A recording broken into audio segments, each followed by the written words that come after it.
So yes, as it has been mentioned, this is the second week of the Frontline series, and we are talking about wherever we are. Now, this is where the series becomes very obvious that it was written before coronavirus and lockdown and global pandemics, because obviously we're talking about 6% of the population all crammed into the church building on the Sunday, and obviously that is not what's happening at the moment. In fact, we've never been more wherever than ever. That was a very weak pun. It was that even a pun? I don't know. Probably not. But the question that we are going with this week, sort of the big question, I think, is where do we expect to see God in the world, in our lives? And I think if you ask most people that question, they're probably going to give you an answer of like, holy places, churches, cathedrals, maybe like some sort of conference where there's lots of people worshipping at the same time. And I'm not saying this is like a wrong answer, because in fact, that's sort of what we, it comes in with our experiences ourselves, right? A few years ago, I was in Barcelona and I went to the Sagrada de Familia, the sort of big Gaudi, cathedral. I've literally just said that word. How do I forget the word cathedral? Now, I was told this week this has been recorded and posted, and Catherine Orr asked me to make sure I had the copyright permission of anything that I wanted to put up. So being on the safe side, I've decided not to use a photo of the Sagrada just in case I get sued. But if anyone hasn't seen it before, this drawing here is basically what it looks like. Architectural genius, very wobbly, like knobbly bits on the spires. It's a very grand, I'm sure you guys are all in awe of this building. That's actually the limit of my art talent, so you're very welcome. But I went there, and I'll be honest, when I walked in, I was fairly disappointed. Not with the building itself. The building is fantastic, very, very big. It's my favourite stained glass windows. It's all lots of colour going everywhere. But I sort of had this expectation that I'd walk in there and I'd be like, wow, this is where God is. Instead, what I found in there was thousands and thousands of tourists who were very, very noisy and walking around and kept bumping into me with their big rucksacks. And, well, I was also in there as a tourist with a big rucksack. So I suppose I could call myself like a pilgrim maybe and make myself feel better. But, I was a tourist as well. And there's this sort of level of disappointment of, wow, this is like this really big building, but, that's what it is. And I was sort of stuck there for quite a while because I'd bought tickets for a tour of like the roof of it. It's actually a construction site. They still haven't finished it. I'll add that on. Yeah, so there's like cranes on it still and stuff, as you can see here quite clearly. So I was stuck around, and I found in a back corner there was a prayer room, and I walked in there and there was a sign up saying no phones, and sort of I went in there and it was quiet, and there's people there with their heads bowed and they were praying. I mean, it was a prayer room, I suppose, to be expected. And that's when I thought, oh, this is where God is. And I had like a sort of proper moment in there, and it was nice. And since then, whenever I've gone to any sort of city, I've always dragged my friends to a cathedral in there. If there's a fancy one, we'll go to like the fanciest cathedral. And because I'm a terrible friend, I'll quickly try lose them as I go seek out a prayer room or like an off chapel in these big grand fancy buildings, which are like nearly millennia old sometimes. And I'll go sit down and I'll have a moment of God, almost like, oh, I thought while I was in the area, I'll pop in and say hi to my good friend God. Which, while has worked for me and it's led to a couple of awkward moments, my friends sort of trying to phone me up while I'm hiding away somewhere in a giant building, it's been pretty good. But I suppose the thing is then I'm sort of on my holidays or whatever, I'm sort of putting God into like this box in that city instead of around everywhere else. I'm sort of looking for God where I expect him to be, which seems a bit silly because the entire Bible is filled with God meeting people in places they really don't expect to see him. Moses met God in a bush, not the place that you would expect to find a deity. Elijah expected to hear God in a big whirlwind. In fact, heard him in a tiny, tiny whisper afterwards. A couple of weeks ago, I was talking about the woman at the well. She was going about with her everyday chores, wasn't she, when she met Jesus? And then Peter met Jesus at the beach.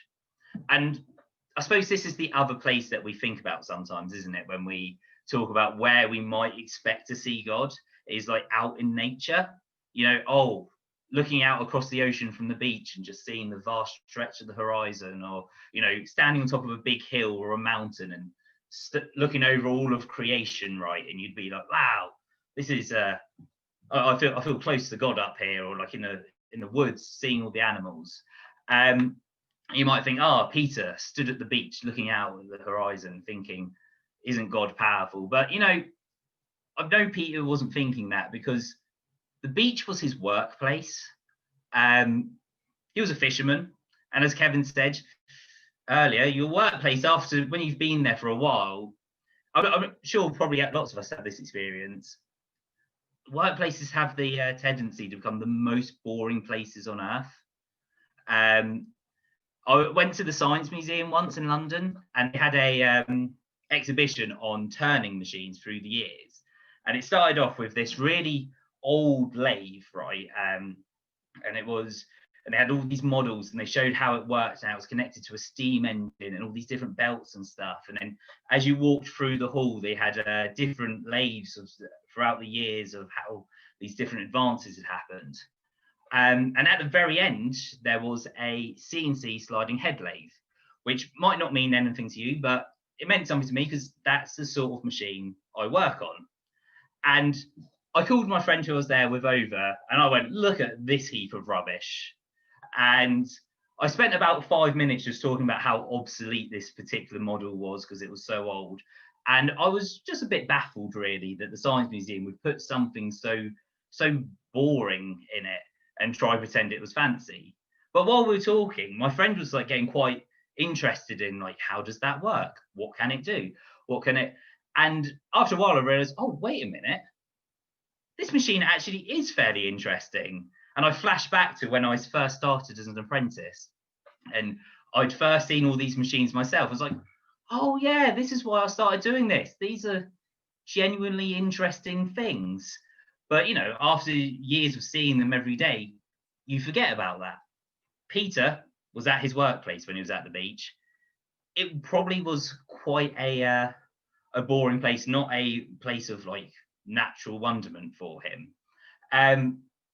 You might even argue that maybe Jacob was in this place, right, of seeing natural wonderment in the fact that he was sleeping outside in a place which was about 3,500 years away from any electric lights. So he's probably seeing stars which we will never see in our day and age, because there will just be clear sky, no pollution, no nothing. You might think to yourself, man, Jacob was probably lying up looking at the stars and thinking, what an amazing universe, how amazing is all this? But I'm going to argue that he definitely was not thinking about that, because I think he was dog tired. And how do I know that? Because he used a stone as a pillow. Now, I'm not sure about what levels of comfort you guys live in, but my sister a couple of years ago got me some duck feather pillows, and I've never looked back. Never known comfort like it. Brilliant. And I'm absolutely certain that I would not fall asleep if someone gave me a stone for a pillow, unless I was right at the end of my sort of exhaustion levels, right? But then again, first world, and I live a life of luxury, as I'm sure you all know. But for Jacob, where he was, it was just sort of a stop, and it wasn't like a planned place. This was in no way a pilgrimage for him. It literally says he stopped there because, the sun went down, so he had to. as far as Jacob was concerned, this is just a perfectly normal place for him to stop. And yet this is where God chose to meet with him. And maybe you're thinking, oh, this is he's a patriarch, oh, it's holy people that God will meet wherever. Like that where's the holy place you expect to see God? Oh, it's with the holy people.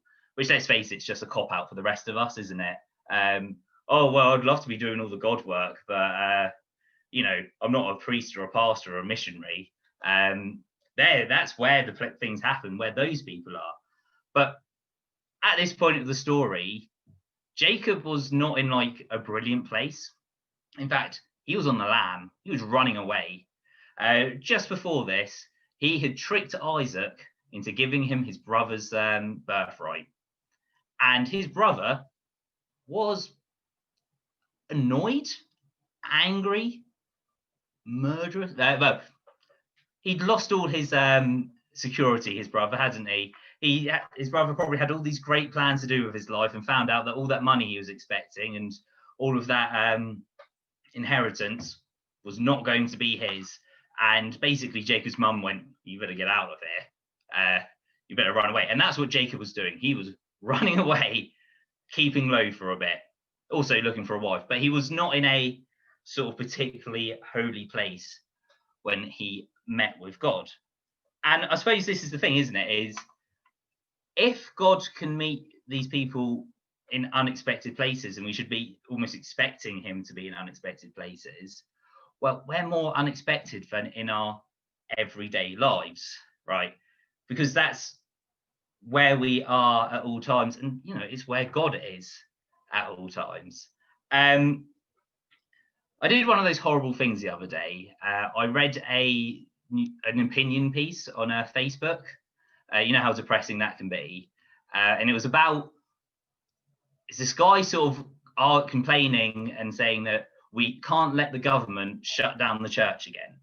And he was saying, if the government tries to shut the church buildings again, every Christian is going to have to rise up to stop it, which is, someone who's part of this lovely family here who hasn't gone back to the church building yet, seemed a bit distant. And then I did something even worse than that, is I read the comment section, the worst place imaginable in all of Christendom, the comment section of a news article on Facebook. And it was this weird, conspiracy theory-ness where people were there sort of saying that, the government for years has been just looking for a reason to shut down the church because, that's the way that they're going to do it. They're going to shut all the buildings down and that will stop us. And some people were even going as far as to say that coronavirus was actually made up for this exact purpose. And, I did the right thing and I didn't comment because that would just lead me arguing for the sake of arguing, which I do like doing. I'd be lying if I said I don't enjoy a good argument, but I felt like this was the place, not the place to jump in. Because the thing is this guy and all these people seem to be under the theory that church had stopped when the buildings had closed. But quite clearly, in what I've experienced, it hasn't. We've continued on just, in a different format, I suppose. But we've been working on that. I think the Zoom services have definitely improved since they started as well. I'm not sure if everyone else would agree with that, or maybe you're just sort of getting a bit screen blind now and I really wish that. Well, actually, in fairness, yes, I wish that we could go back to normal quite quickly. But as it is, the church has continued, right? It's we're still everywhere. We are wherever. Hey, that's in the title of this. We are wherever we are. But I think the great thing about this sort of series is using the word front lines, but we're talking about wherever we are, and it's not just our workplaces, but it is our everyday lives, because we're all doing lots of different things all of the time. In that video at the beginning, one of the women's front line was going to her kid's house. I'm not sure if any of you have that experience of feeling like going to your family's houses is a bit like going to a war zone, and you'd use the term front line. But well, she did. She seemed pretty happy in the video, but I'm sure that that's something some of us can contend with. One of the guys, it was going to other people's houses as a plumber. Someone else, it was going to the football pitch. You know, in our everyday lives, we do more than just work, don't we? We've got hobbies, we've got friends, we've got family. These are all our front lines. Now, the other thing I think that Jacob talks about in this is, or not Jacob talks about, Jacob does, which I think is a bit of an example, is he dedicates the place, doesn't he? He calls it Bethel. Bonus points if you know what that stands for. Looking around, put your hand up. I'll unmute you if you know. Oh, Eloise, tell us. Oh, actually, I don't think I can unmute you, can I? House of God. It is House of God. Ding, ding, ding. I'm not Catherine, so I won't be dropping a prize round, but that is correct. House of God. He says, oh, this perfectly normal place, this is somewhere special, and he dedicates that. And I think maybe when we're thinking about where we are in our everyday lives, that's something we should be thinking about. How do we dedicate that place to be the house of God? Because if we are there, that's sort of what it is. Maybe think when you're going into your workplace, oh, this is where God wants me to be working today, right?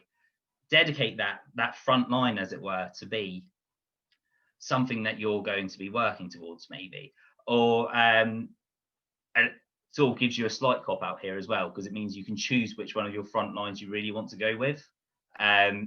Maybe work is a bit scary. I know that if I started preaching in any too forthright way, I will well, not get beaten, but I'll definitely be made fun of quite a lot at work.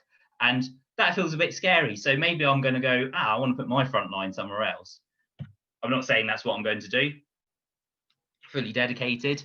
But, you know, I'm giving the loophole, guys. Use it if you want to. But, you know, we can dedicate our places that we're going to be with God. I've got a slight claim to fame with this series. I say claim to fame. It's not really a claim to fame. It's just a name drop, really. A couple of years ago, I was at the Seoul Watford Naturally Supernatural conference, and it was one of those. I was there with Charlie and Catherine. I was there with, but you know when you're at like some sort of talk and the person says, "Oh, why don't you talk to the person next to you?" And I'm not sure about you, but I've got the uncanny ability of always being the person on the end who has to talk to the stranger. You know, like possibly the worst thing that anyone ever has to do.